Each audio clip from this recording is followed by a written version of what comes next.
Hello friends, शौर्य classes में आपका हार्दिक स्वागत है।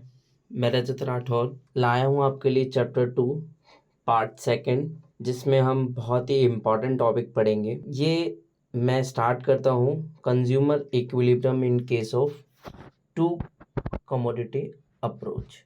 इससे पहले मैंने सिंगल कमोडिटी तक पढ़ा दिया था, तो आप इससे पहले जो मेरी प्रीवियस वीडियो है पार्ट 1 वो पहले देख लें, ताकि आपको क्लियरली समझ में आ जाए कि फर्स्ट कमोडिटी जब हम लेते हैं तब कैसे कैसे क्या क्या होता है। तो इसको देखेंगे फिर और अच्छे से समझ में आएगा। थोड़ा ब्रीफ आउट मैं इसमें भी करता रहूँगा। तो आइए स्टार्ट करते हैं। तो हमने last consumer equilibrium in one commodity करा था। अब हम पढ़ेंगे consumer equilibrium in case of two commodity approach. Basically हमने लास्ट में सिंगल कमोडिटी के लिए ही सब कुछ देखा था, पर अब टू कमोडिटी का मतलब है यहाँ पर कि अब जो कमोडिटी हो गई है वो टू हो गई है। अब जो चीज़ है, जो भी चीज़ हम सेटिस्फेक्शन के लिए ले रहे हैं वो दो ले रहे हैं, मतलब हमें दोनों इक्वल सेटिस्फेक्शन दे, ऐसे हम सोच रहे हैं इसके अंदर। मतलब हमारा M U X upon P X equal हो जाए M U Y upon P Y के। इसका क्या मतलब हुआ? एम यू एक्स मतलब कमोडिटी वन, और कमोडिटी वाई का मतलब एम यू एक्स वाई का मतलब कमोडिटी ऑफ वाई। ये दोनों हमारी इक्वल हो, ये हमारा इक्विलिब्रियम लेवल है। जैसे कि इसमें लिखा है, this approach consumer will be at equilibrium when the ratio of mu of two commodity and their respective price are equal। उनके प्राइस भी और वो कमोडिटी दोनों हमारे को इक्वल सेटिस्फेक्शन दे। ठीक है, तो ये सिचुएशन वो है जहाँ पर दोनों कमोडिटी हमारे को सेम लेवल ऑफ सेटिस्फेक्शन दे रही है।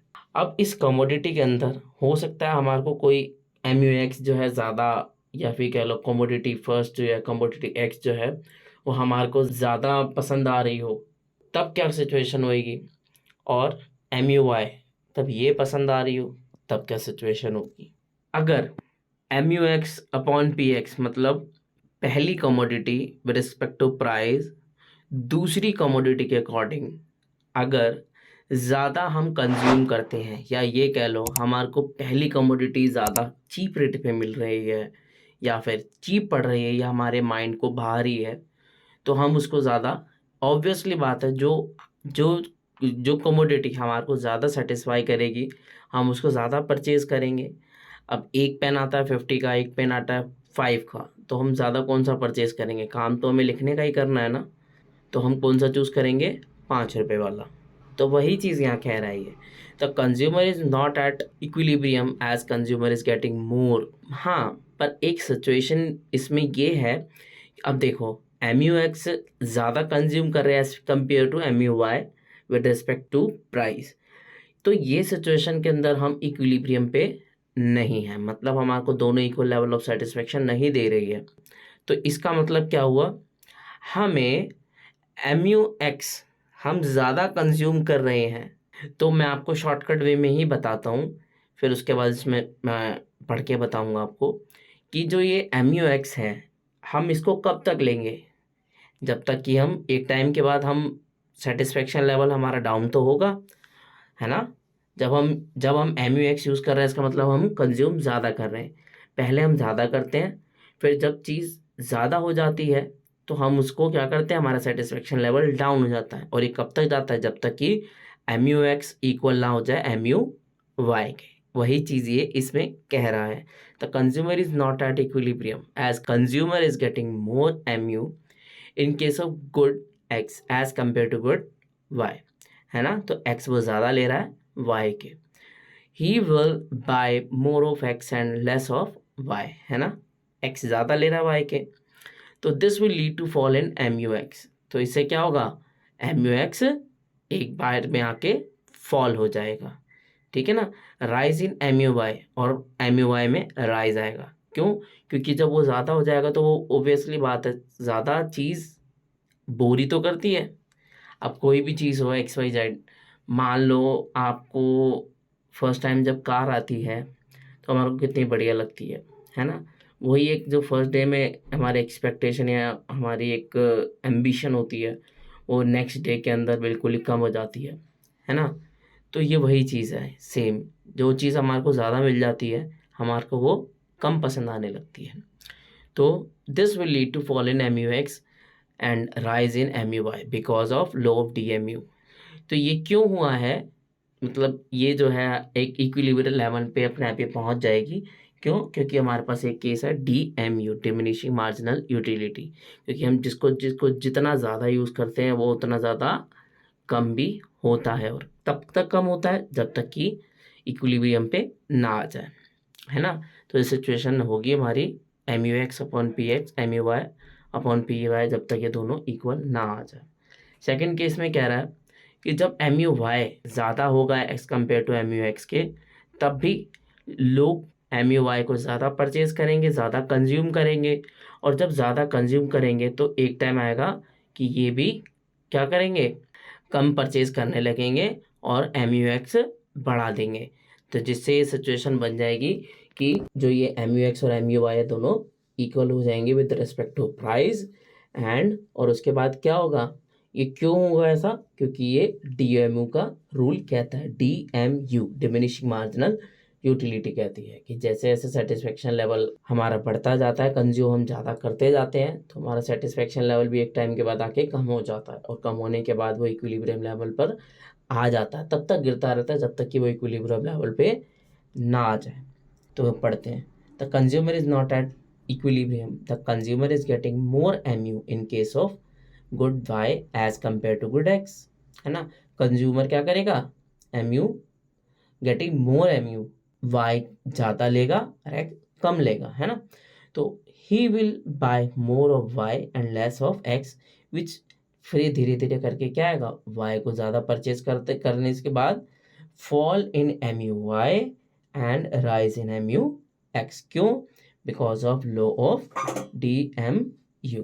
तो the consumer will continue to buy more of Y till M U X upon P X is equals to M U Y upon P Y. जब तक कि ये सिचुएशन नहीं आती तब तक वो ऐसा रहेगा, ठीक है। नेक्स्ट बात करते हैं, नेक्स्ट एक क्वेश्चन है टेबल के लिए, the income of mister Amit is ₹5, the price of commodity X as well as commodity Y is 1। मतलब कमोडिटी एक्स का प्राइस है 5 और कमोडिटी वाई का प्राइस है 1। From the given table explain how much unit of good X and good Y should mister Amit buy to be at equilibrium. तो बताओ कितना उसको परचेज करना चाहिए कि वो दोनों इक्विलिब्रियम में आ जाए। तो हमने क्या करा, पहले 1 यूनिट, फिर 2, फिर 3, फिर 4। हमें एम यू एक्स उसी हिसाब से हमने 20 ले लिया, ठीक है, फिर 14, फिर 12, फिर 7, फिर 5, क्योंकि सेटिस्फेक्शन लेवल डाउन होता जाता है ना, ज़्यादा ज़्यादा परचेज करते हैं तो इसलिए वो परचेज भी कम हो जाती है। ऐसी एम यू वाई के अंदर करा है, ठीक है। देखो 16 से 12 करा, कितना कम करा, 4, 8 से 12 में 4, 5 से 8 में 3, 3 से 5 में 2। तो ये कम ही तो हुआ है ना डिफरेंस, तो मतलब हम कम ले रहे हैं, ठीक है। जो हमारा पी एक्स है, प्राइस एक्स है, वो 1 है, प्राइस वाई है वो भी 1 है, और हमारा total to be at equilibrium following condition need to be fulfilled. वो ये इक्विलिब्रियम आने के लिए हमारे को ये वाली कंडीशन फुलफिल करनी है जो ये मैंने बताया था। तो वैल्यू जो है दोनों की इसमें रख देंगे, अगर एम पी एक्स भी 1 है वो भी 1 है तो दोनों के प्राइस तो सेम हो जाएंगे, तो दोनों कट कर सकते हो। If consume 3 unit of X and 2 unit of Y then the condition will be the equilibrium. So therefore we can say that to be at equilibrium should consume 3 units and 2 units of y, ठीक है। अब बात करते हैं monotonic preference की। ये monotonic preference क्या होता है? ये मोनोटोनिक प्रेफरेंस ये बता रहा है कि एक तरीके का ये नेचर होता है किसी भी ह्यूमन का, जो चीज़ उसको ज़्यादा मिल रही होती है वो उसको हमेशा परचेज जल्दी करता है और पहले लेता है ना। अब जैसे मैं बात करूँ कोई चीज़ में हमारे को, मान लो हम कोई पैकेट लेने गए हैं जिसके अंदर हमारे को क्वांटिटी ऐसा लगा कुछ ज़्यादा है और एक में लगा कुछ कम है, तो क्वांटिटी ज़्यादा वाला ही ऑब्वियसली हम लेंगे, है ना। तो उसी को ही हम मोनोटोनिक प्रेफरेंस बोलते हैं। हम प्रेफरेंस किसकी गलती है, जिसमें ज़्यादा होता है, जिसकी प्रेफरेंस हमारे को, जिसकी सेटिस्फेक्शन ज़्यादा होगी, तो वही चीज़ ये कह रहा है। It means that a rational consumer always prefer more of a commodity as it offer him a higher level of satisfaction. वो कह रहा है कि इसका मतलब है कि जो रैशनल कंज्यूमर है, रैशनल कंज्यूमर तुम्हें पता ही है कौन से होते हैं ना। तो रैशनल कंज्यूमर्स कमेंट सेक्शन में ज़रूर बताना, ठीक है। रैशनल कंज्यूमर्स वो कंज्यूमर होते हैं जो स्मार्ट होते हैं, जो कि इनको पता है कि हमारा पैसा कहाँ लगना चाहिए, कैसे लगना चाहिए, जिनको सब चीज़ की नॉलेज होती है। Always prefer more of a commodity, हमेशा कौन सा प्रेफर करेंगे, जिसमें ज़्यादा कमोडिटी होगी, as it offer him a higher level of satisfaction, क्योंकि वो उनको ज़्यादा लेवल ऑफ सेटिस्फेक्शन देगी, है ना। जैसे कि बात करें हम, 2 बंडल हैं, एक में 10A है और 10B है, दूसरे बंडल में 7A और 7B है, तो हम कौन सा लेंगे? ऑब्वियसली बात है 10A और 10B वाला लेंगे। क्यों? क्योंकि इसके अंदर ज़्यादा बंडल्स हैं। तो consumer will prefer first bundle as compare to second bundle because monotonic preference. क्यों? मोनोटोनिक प्रेफरेंस की वजह से। कह रहा more unit of apple he will have to reduce the consumption of banana. कह रहा धीरे धीरे अगर एक एप्पल बढ़ाता है वो, तो उसको बनाना भी तो सेक्रीफाइस उतने करने पड़ेंगे। क्यों करने पड़ेंगे? क्योंकि वो एक, उसकी जो इनकम है वो तो कांस्टेंट है ना, वो थोड़ी बढ़ रही है, उसका सेटिस्फेक्शन लेवल चेंज हो रहा है। मान लो एक सेब से उसको इतना स्वाद आया कि उसका मन करा कि दूसरा भी खाऊं मैं सेब, तो वो क्या करेगा, जितना उसने सेब को दिया सेटिस्फेक्शन, वो बनाना से उतना ही कम करेगा, उस लेवल का कम करेगा। Not in quantity but it can be in units, है ना।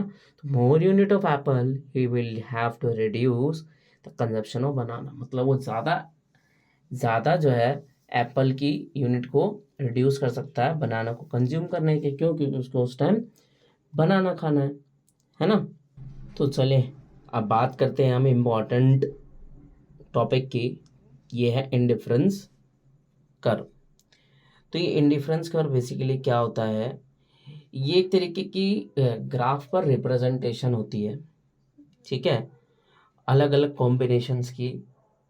अब इसके अंदर 2 गुड्स लेंगे हम अलग अलग कॉम्बिनेशन के, जो कि हमारे को सारे के सारे सेम लेवल ऑफ सेटिस्फेक्शन दे रहे होंगे। इसी को ही हम इंडिफरेंस कर्व बोला गया, मतलब ग्राफ पर कर्व बनता है, ठीक है। वो जो कर्व बनता है उस वो इंडिफरेंस कर्व कहलाता है, जिसका बेसिकली मतलब होता है वो कर्व पे जितने भी कॉम्बिनेशंस बनेंगे 2 गुड्स के, वो सारे के सारे सेम लेवल ऑफ सेटिस्फेक्शन देंगे।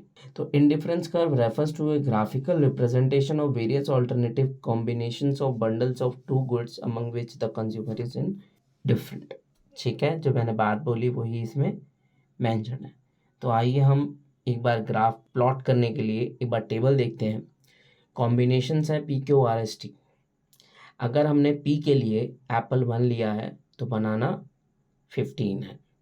अगर एक एप्पल हमने बढ़ाया तो हमने बनाना 10 कर दिए, 3 एक और बढ़ाया तो 6, है ना, 4 तो 3, 5 2 1।